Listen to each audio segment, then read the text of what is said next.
আসসালামু আলাইকুম। পায়রা সংবাদের পক্ষ থেকে আমি তাজউদ্দিন আহমেদ টুকু আপনাদের সবাইকে জানাচ্ছি আজকের এই ভিডিওতে একটি মানবিক সাহায্যের আবেদন নিয়ে আপনাদের সামনে উপস্থিত হয়েছি। তো আজকের যে এই যে আ ভিডিওটি আপনাদেরকে দেখাতে যাচ্ছি, উনার নাম হচ্ছে মাহবুব। উনি বড়মাসুয়া ইউনিয়নের বাসিন্দা একজন। উনি দীর্ঘ প্রায় ৪ বছর যাবৎ উনি একটি দুরারোগ্য ক্যান্সার রোগে আক্রান্ত। তো আজকে আমরা এসেছি ওনার কিছু কথা শোনার জন্যে এবং আপনাদের কাছে একটি সাহায্যের আবেদন নিয়ে আজকে আমরা উপস্থিত হয়েছি। তো আমি একটা জিনিস বলি, সেটা হচ্ছে এই যে ওনার এই যে ফাইলগুলো আমরা দেখতে পাচ্ছি, এখানে আহ, যে আহ, সর্ব আমি এখানে সর্বপ্রথমের দিকে যে কথাটি বলবো সেটি হচ্ছে 2000 মে 17 2022 সালে ওনার একটি আমরা চিকিৎসাপত্র এখানে পেয়েছি।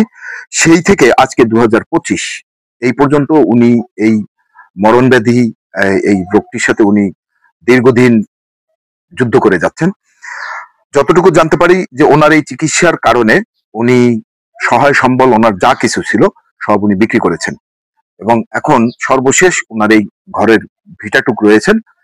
যদি এই ভিডিওর ওনার কথাগুলো শোনার পরে যদি আপনাদের কারো ওনার প্রতি কোনো সহানুভূতি হয়ে থাকে, তাহলে ওনার নিজের মুখে বলা যে মোবাইল নাম্বারটি রয়েছে, আপনারা তার সাথে যোগাযোগ করবেন এবং যার যতটুকু সম্ভব সে ততটুকু সহযোগিতা করবেন। আসলে একটা বিষয় কি, যদি আমরা ভাবি যে কাউকে 100 টাকা দিলে হয়তো বা নিজেকে ছোট মনে হবে, আপনি গোপনে অগোচরে আপনি 100 টাকা তার বিকাশে পাঠিয়ে দেবেন। এই জন্য কোনো আপনিও কারো কাছে ছোট হবেন না, বরঞ্চ আল্লাহর কাছে আপনি আরো আহ সবের নেকি হাসিল করবেন। তো এই জন্য বলবো যে আপনাদের পক্ষে যার যতটুকু সম্ভব সে ততটুকু সহযোগিতা করবেন। যদি কেউ পারেন আপনার বিকাশ থেকে 10টা টাকাও আপনি দিতে পারেন, সেজন্য কোনো সমস্যা নেই। আপনার যে 10 টাকা দিয়ে তার কাছে ফোন দিতে হবে, ভাই 10 টাকা পাঠিয়েছি, না এরকমের কিছু না। যদি এরকমের সম্ভব হয় তাহলে আপনাদের কাছে আমি একজন গণমাধ্যম কর্মী হিসেবে আপনাদের কাছে অনুরোধ করব যে আপনারা ওনাকে এই সহযোগিতাটুকু করবেন।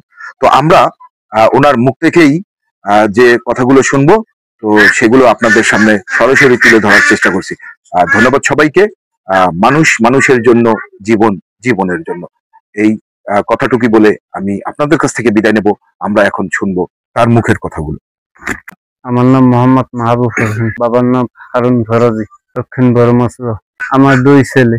আমার বড় ছেলের বয়স 16 বছর আর ছোট ছেলের বয়স 8 বছর। আমার বাবার বয়স 70 বছর।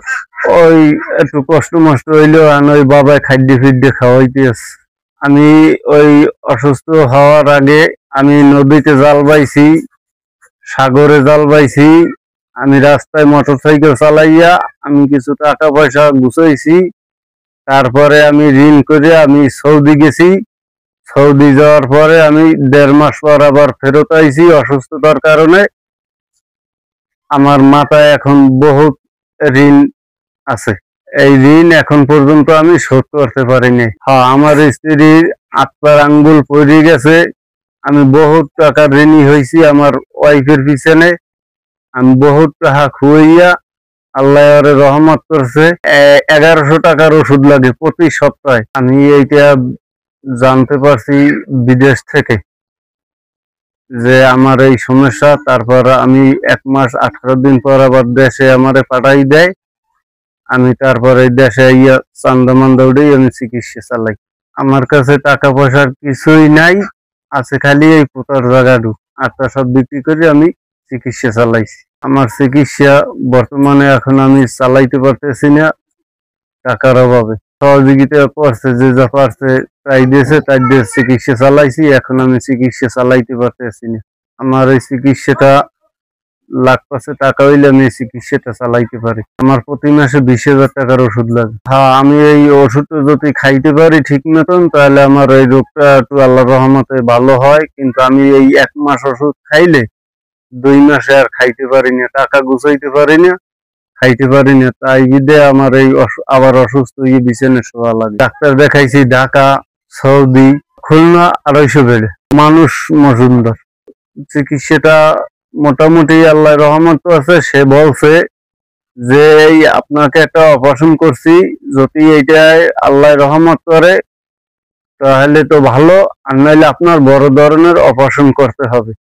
অপারেশনের পিছনে 1.5 লাখ খরচ হইতে পারে।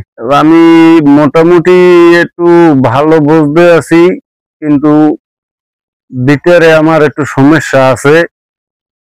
সেইটা আবার ডাক্তারের দেখাইতে হবে, ডাক্তারে যাইতে বলছে, এটা দেখাবো। যদি ডাক্তারে বলে যে তোমার বড় অপারেশন করতে হবে, তাহলে আমার বড় অপারেশনটা করতে হবে। এই ভিডিও দেখার পরে যদি কেউ আমাকে সহযোগিতা করে, তাহলে আমি সমাজে আরো 10 জনের মতন ভালোভাবে বাঁচতে পারবো। আমার মোবাইল নাম্বার আছে, সে আমার মোবাইলে ফোন দেবে 01743562379, 01743562379। এটা বিকাশ করা। এই ভিডিওর মাধ্যমে বলতেছি, যদি কেউ দয়া মায়া লাগে, আমার এই মোবাইল নাম্বার দেওয়া আছে, আমারে যদি কেউ একটু সাহায্য করেন, তাহলে আমি একটু বাঁচতে পারবো।